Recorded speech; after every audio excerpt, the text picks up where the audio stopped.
ঘণ্টা দুই আগে সন্ধ্যা মিলিয়েছে। হলের প্রতিটা রুমে রুমে জ্বলে উঠেছে টিমটিমে আলো। নির্জন পথগুলোতেও ভূতগ্রস্তের মতো ঠায় দাঁড়িয়ে আছে ল্যাম্পপোস্ট। অন্ধকারের দুষ্টুমিতে তারা প্রায় ক্লান্ত, অবিশ্রান্ত। হলের পাশের ঝোপঝাড়গুলোর মাথায় তখন জমাট বাঁধা অন্ধকার। ইটপাথরের শহরেও সানন্দে আলো ছড়াচ্ছে দুই একটা ঝিঝি পোকার দল। দুই তলার বারান্দা থেকে সেসবই লক্ষ্য করছিল নম্রতা।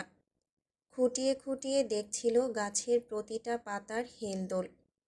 গায়ে তার বাইরের পোশাক এখনও পাল্টানো হয়নি, পাল্টানো হবে বলেও মনে হচ্ছে না।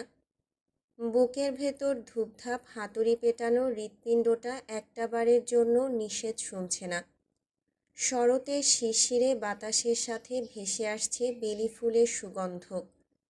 পাশের রুমের কেউ একজন দিন কতক আগে বেলি ফুলের চারা লাগিয়েছে বারান্দায়। সেই গাছে 2 দিন হলো ফুল এসেছে। সেই গন্ধেই মম করছে চারপাশ। বেলি ফুলের সুগন্ধটা নাকে আসতেই হৃদস্পন্দনটা থেমে গেল নম্রতার।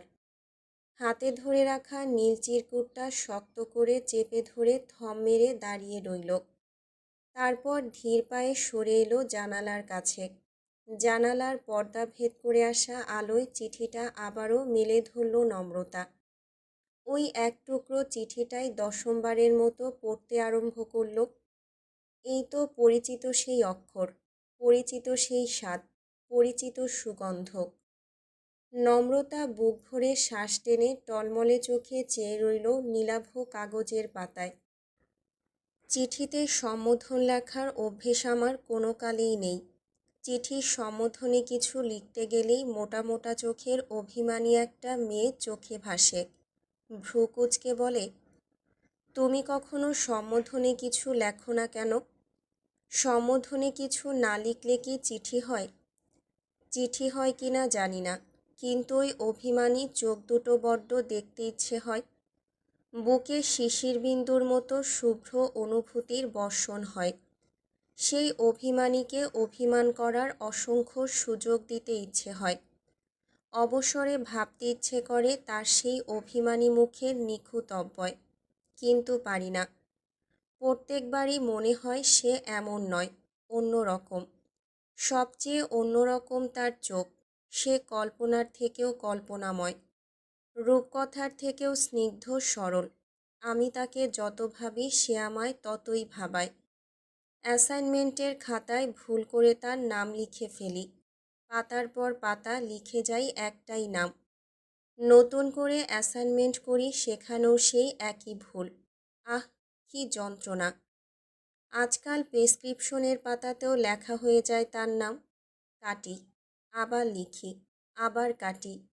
শেষমেশ নতুন কাগজ টেনে প্রেসক্রিপশন লিখি। আশেপাশে কারো পায়ে নুপুরের শব্দ হলেই চমকে তাকাই। কারো পায়ে তিল দেখলে চমকে উঠি, কিন্তু সবার পায়ের তিল তো তার মতো নেশাতুর নয়, অমন মিষ্টি আর পবিত্রও নয়। আমি জানি না তুমি কে, তবে তোমার পা জোড়া আমার ভাবনার খুব কাছে। আমি তোমাকে চিনতে পারছি না ঠিক, তবে তোমার চোখ দুটো আমায় টানছে। সেই চোখ জোড়ায় উপচে পড়া অভিমানগুলো বারবার আমার অভিমানীর সাথে মিলে যাচ্ছে। আমার কল্পনায় তুমি ছিলে অন্য রকম, তাই বাস্তবের হঠাৎ সাক্ষাতের জটিলতা আমি ধরতে পারছি না। তবে কি প্রেমিক হিসেবে আমি ব্যর্থ? শোনো বিষ ব্যথা, নির্ঘুম রাত্রির নীল ব্যথা, আমি আবারও একবার দুঃখ পেতে চাই, মিষ্টি দুঃখ। মিষ্টি ব্যথা পেয়ে সার্থক এক প্রেমিক হতে চাই। আমি খুব চেষ্টা করেও নম্রতা নামের মেয়েটির প্রেমে পড়তে পারছি না। তার চোখ দুটো আমায় টানলেও সে চোখ আমায় আকৃষ্ট করতে পারছে না। আমি এক জনম হাজার জনম শুধু শ্যামলতাকেই চাই। তার প্রেমে আকণ্ঠ ডুবে ব্যথায় ব্যথায় মরে যেতে চাই। প্রতিটা মুহূর্তে আমি শুধু তার প্রেমেই পড়তে চাই। আগামীকালের সেই দুপুরবেলায় ঘেমে নিয়ে ক্লান্ত হয়ে আমি আমার পরিচিত শ্যামলতাকেই দেখতে চাই। আমার অভিমানীকে কাল ফিরিয়ে দিও প্লিজ। বিশেষ দ্রষ্টব্য, শ্যামলতাকে বলবে আমার শেষ চিঠির উত্তর সে দেয়নি, সেই উত্তরটা আমার চাই। চিঠিটা পড়া শেষ হতেই গাল বেয়ে গড়িয়ে পড়ল 2 ফোঁটা টসটসে জল। ঠোঁটের কোণে ফুটল প্রাপ্তির হাসি। সেই কতদিন পর ফিরে পেল দম বন্ধ করা সেই অনুভূতি। কিশোরী বয়সের অনুভূতিগুলো যৌবনেও কত তাজা, কত মিষ্টি, কত সুন্দর। প্রগাঢ় অনুভূতি নিয়ে বারান্দায় পা মুড়ে বসে পড়ল নম্রতা। দেয়ালে ঠেস দিয়ে চোখ বুজল। বেলি ফুলের তীব্র সুগন্ধটা নাকে আসতেই নম্রতার মনে পড়ল পুরনো এক চিঠির লাইন। তোমার আঙিনা বেলি ফুলের গাছে গাছে ভরিয়ে দেব শ্যামলতা, রোজ সকালে মুগ্ধ চোখে সাদা ফুলের রাজ্য দেখবে, আর আমি দেখব তোমাকে। তোমার সদ্য ঘুম ভাঙা চোখে লেপ্টে থাকবে কাজল, ঠোঁটে থাকবে নিষ্পাপ হাসি। সেই হাসিটা দেখার জন্য হলেও তোমার জন্য বেলি ফুলের রাজ্য বানাবো আমি। সেই রাজ্যের রানী হবে তুমি, শুধুই তুমি। আর কাঁদছিস? নম্রতা চমকে চোখ মেলল, হাসার চেষ্টা করে বলল, কখন এলি? বুঝতেই পারিনি। নীরা ফোড়ন কেটে বলল, স্বপ্নে প্রেমিকের বাহুডোরে আটকে থাকলে আশেপাশের খেয়াল কি আর থাকে শোনা? নম্রতা ভ্রু বাঁকিয়ে বলল, বাজে কথা। নীরা নিঃশব্দে হাসল। তারপর হঠাৎই গম্ভীর মুখভঙ্গি নিয়ে চুপ হয়ে যায়। নীরাকে নীরব হয়ে যেতে দেখে দীর্ঘশ্বাস ফেলল নম্রতা। বেশ শোয়ে শোয়ে প্রশ্ন করল, মন খারাপ? নীরা অবাক হওয়ার চেষ্টা করে বলল, মন খারাপ কেন হবে? নম্রতা কয়েক সেকেন্ড বিস্মিত চোখে তাকিয়ে থেকে বলল, ভাই, তুই এত স্বাভাবিক থাকিস কিভাবে? রোবট তো নস, তবুও অনুভূতি শূন্যের মতো ব্যবহার।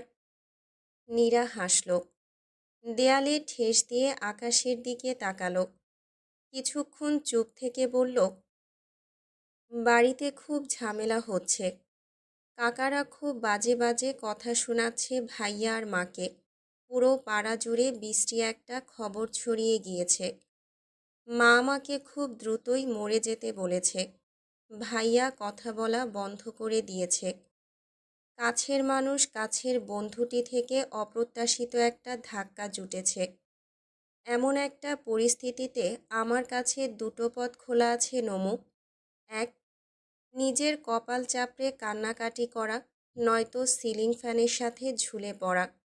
2, নিজেকে এতটা শক্ত করা যাতে এই বিষবাক্যগুলো প্রতিবেলায় খাবারের সাথে খুব সহজেই হজম হয়ে যায়।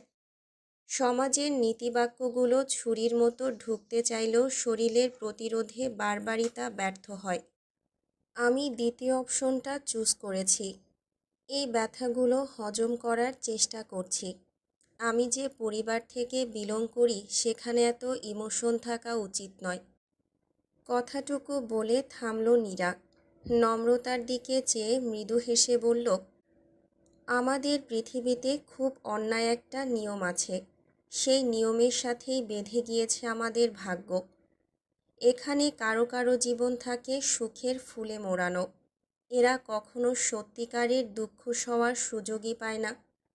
আবার কারো কারো জীবন থাকে দুঃখের ফুলে মোড়ানো।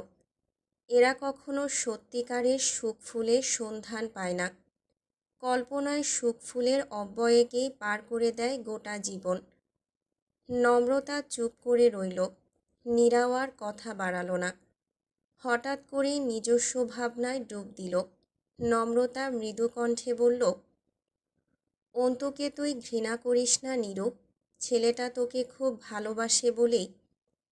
নীরা তাচ্ছিল্যের হাসি হেসে বলল, অন্তু আমায় ভালো না বাসলেই হয়তো সুখ ফুলের অব্যয়াকাটা একটু সহজ হতো। সে জানে ভালোবাসা অর্থ পাওয়া, আর আমি জানি ভালোবাসা অর্থ দেওয়া। আফসোস, অন্তু আমায় ন্যূনতম সম্মানটুকুও দিতে পারল না। নম্রতা ব্যস্ত হয়ে বলল, তুই যেমনটা ভাবছিস তেমনটা কিন্তু নয়। আমি মানছিও ভুল করেছে, কিন্তু অপরাধটা যতটা ঘৃণ্যভাবে তোর সামনে এসেছে ততটা ঘৃণ্য কিন্তু নয়। অন্তু নিজেকে সামলানোর চেষ্টা করেছিল, মেনে নেওয়ার চেষ্টাও করেছিল সবটা। কিন্তু সেদিন যখন তোর বিয়ের কার্ডের ছবি দেখালি, তখন ওর মাথা খারাপ হয়ে যায়। আমি ওকে শান্ত করার জন্যই সত্যটা বলেছিলাম। আমি বলেছিলাম যে তুইও ওকে ভালোবাসিস, কিন্তু পরিস্থিতির চাপে সেই ভালোবাসাটা তোয়াক্কা করছিস না। কষ্ট তুইও পাচ্ছিস, তাই ওর উচিত নিজেকে সামলে নেওয়া, যেমনটা তুই সামলে নিচ্ছিস। অন্তু আমার কথা বুঝেছিল, শান্তও হয়েছিল, কিন্তু আমি ঘূর্ণাক্ষরেও চিন্তা করিনি যে ও এমন একটা কাজ করবে। আমি সরি দোস্ত। নীরা অবিশ্বাস্য দৃষ্টিতে তাকিয়ে থেকে বলল, তোকে আমি বিশ্বাস করেছিলাম নমু। নম্রতা অসহায় কণ্ঠে বলল, ভুল বুঝিস না প্লিজ। আমি তোকে হার্ট করতে চাইনি, আর না অন্তু চেয়েছিল। অন্তু তোর হবু বরের অফিসে গিয়েছিল, সেখানে গিয়ে ভদ্রলোককে খুবই নম্রভাবে বুঝিয়েছে সে তোকে ভালোবাসে, আর তুইও ওকে ভালোবাসিস। পরিবারের চাপে বিয়েটা তোকে বাধ্য হয়েই মেনে নিতে হচ্ছে। প্রমাণ হিসেবে আমাদের একটা গ্রুপ ছবি দেখিয়েছে, যেখানে তুই আর অন্তু পাশাপাশি দাঁড়িয়ে আছিস। আরেকটা ছবি দেখিয়েছে, যেখানে অন্তুর কাঁধে হাত রেখে হাস্যোজ্জ্বল মুখে দাঁড়িয়ে আছিস তুই। দুটোই গ্রুপ ফটো ছিল। তোর নামে বাজে কিছু বলা তো দূর, তোর এক্সট্রা কোনো ছবি পর্যন্ত দেখায়নিও। অন্তু আমাদের বন্ধু নীরু, তুই একটাবার চিন্তা করে দেখ। অন্তু, নাদিম, রঞ্জন এমন কিছু করতে পারে যার জন্য আমাদের সাফার করতে হবে? কখনো করেছিল এমন কিছু? ওই হারামি বেটা তার আর তোর ফ্যামিলিকে কি আলতু ফালতু বুঝিয়েছে আল্লাহই জানে। আজকালকার যুগেও যেমন থার্ড গ্রেড মানসিকতার মানুষ থাকতে পারে তা ভেবেই অবাক হচ্ছি আমি। নীরা দাঁতে দাঁত চেপে বলল, এত ভালোবাসা দেখাতে কে বলেছিল তোদের? বিয়েটা আমি নিজের ইচ্ছায় করছিলাম নমু। অন্তু কাজটা যেভাবেই করুক ফলাফল তো একই হলো, তাই না? নম্রতা হতাশ চোখে তাকালো, ব্যর্থ নিঃশ্বাস ফেলে ঘাড়টা হালকা কাত করল। বলল, নিজের ভালোবাসা পাওয়ার জন্য শেষ চেষ্টা করার অধিকার তো সবার আছে নীরু। অন্তু তোর বন্ধু বলে তার থেকে তুই হাই লেভেলের কিছু এক্সপেক্ট করতে পারিস না? যে ছেলেটা 4-4টা বছর থেকে তোর জন্য অপেক্ষা করছে, তার কাছে সব কিছু মুখ বুজে সহ্য করে নেওয়ার ক্ষমতা আশা করলে তো চলবে না। তুইও জানিস অন্তুর রাগ বরাবরই বেশি। ও যে রাগের মাথায় কিছু। নীরা ফুঁসে উঠে বলল, তাহলে তুই কি বলতে চাইছিস? অন্তু আমার সাথে যা করেছে তা কম হয়ে গিয়েছে? তুলে নিয়ে ধর্ষণ করলে পারফেক্ট কিছু হতো, অথবা অ্যাসিডে ঝলসে দেওয়াটাই এক্সপেক্ট করছিলি তুই? নম্রতা প্রত্যুত্তরে কিছু বলার আগেই উঠে চলে গেল নীরা। নম্রতা হতাশ দৃষ্টিতে চেয়ে রইল। নীরার ক্ষতি সে উপলব্ধি করতে পারছে, তাই বলে অন্ধভাবে অন্তুকে ঘৃণা করাটাও তো ঠিক হচ্ছে না নীরার। ছেলেটা ওকে ভালোবাসে বলেই তো। কথাগুলো ভেবে দীর্ঘশ্বাস ফেলল নম্রতা। রাত গড়িয়ে সকাল হতেই অস্থিরতা বেড়ে গেল নম্রতার। ভার্সিটি যাওয়ার সময়টুকু বিছানায় এপাশ ওপাশ করে কাটিয়ে দিল। ক্লাস, আড্ডা সবই যেন উবে গেল আজ। টলমলে আবেগ নিয়ে চিঠি লিখল।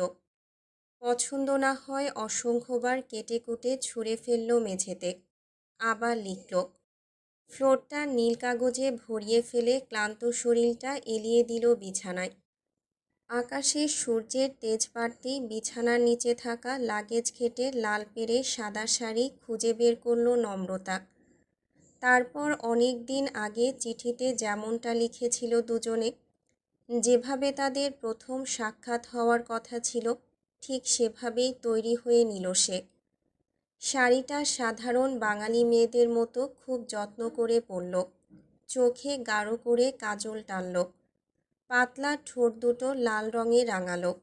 ঘন চুলগুলো পিঠের উপর ছড়িয়ে দিয়ে হাতে পরল কাচের চুড়ি। লাগেজের জিনিস, কাপড়ের জার্ক সব উল্টে পাল্টে ছোট্ট একটা আলতার শিশিও উদ্ধার করলো সে। তারপর খুব যত্ন করে ফর্সা পায়ে আলতা লাগালো। কপালে পড়ল ছোট্ট লাল টিপ।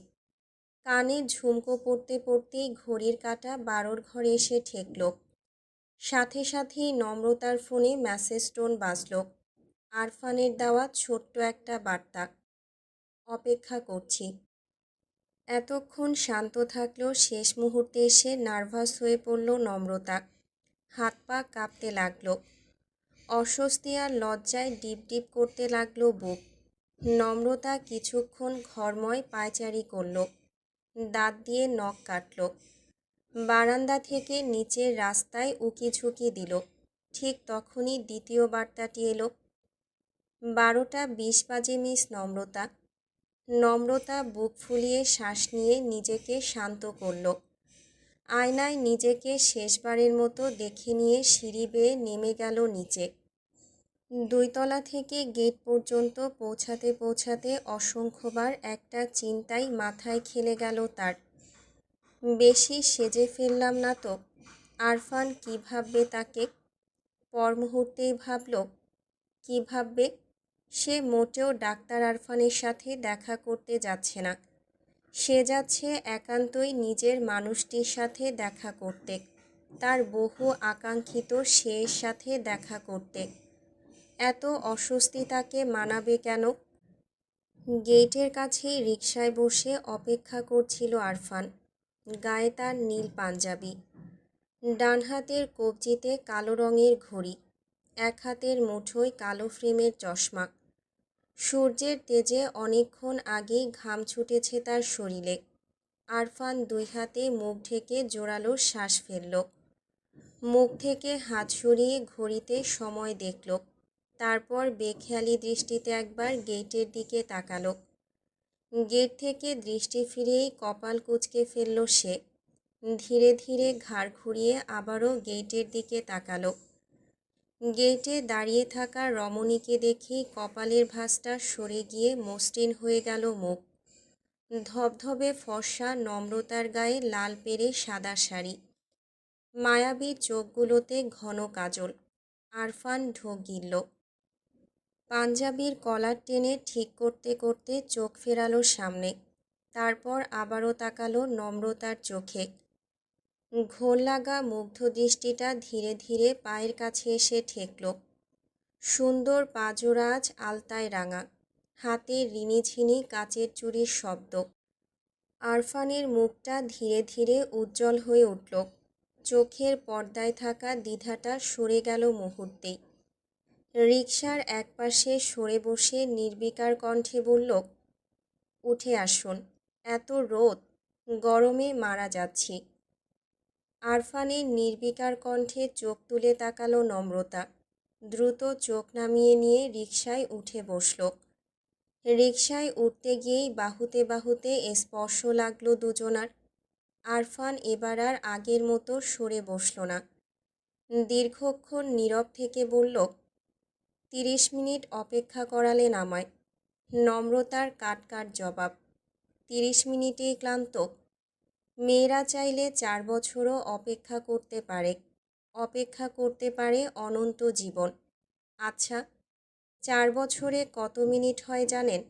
4 বছরে হয় 20,73,600 মিনিট। সেই হিসেবে 30 মিনিট খুবই অল্প, তাই নয় কি? আরফান জবাব দিল না। চোখ ফিরিয়ে অন্যদিকে তাকালো। ছোট্ট একটা নিঃশ্বাস টেনে নিয়ে নম্রতার চোখে চোখ রাখল। গাঢ় কণ্ঠে বলল, অপেক্ষা কি সবসময় একপাক্ষিকই হয়? নম্রতা ভ্রু বাঁকিয়ে তাকালো। হয় না।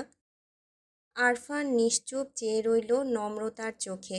খুবই সাধারণ মুখটিতে জ্বলজ্বল করা অভিমানী চোখ দুটোতে আকণ্ঠ ডুবে গিয়ে হঠাৎই বলল, আপনাকে দুটো বিষয় জানিয়ে রাখা আমার কর্তব্য।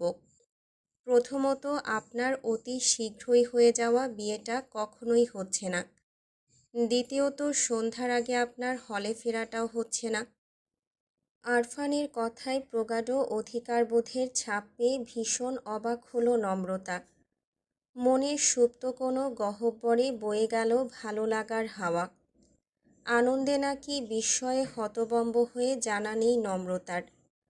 ক্ষণকাল নিশ্চুপ চেয়ে থেকে বলল, ডক্টর আরফান আপনি? আরফান তাকিয়েই ছিল, চোখে তার চঞ্চল দৃষ্টি।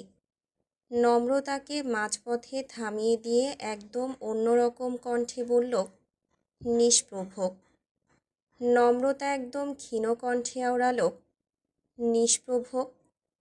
আরফানের চোখে খেলে গেল তৃপ্তির হাসি।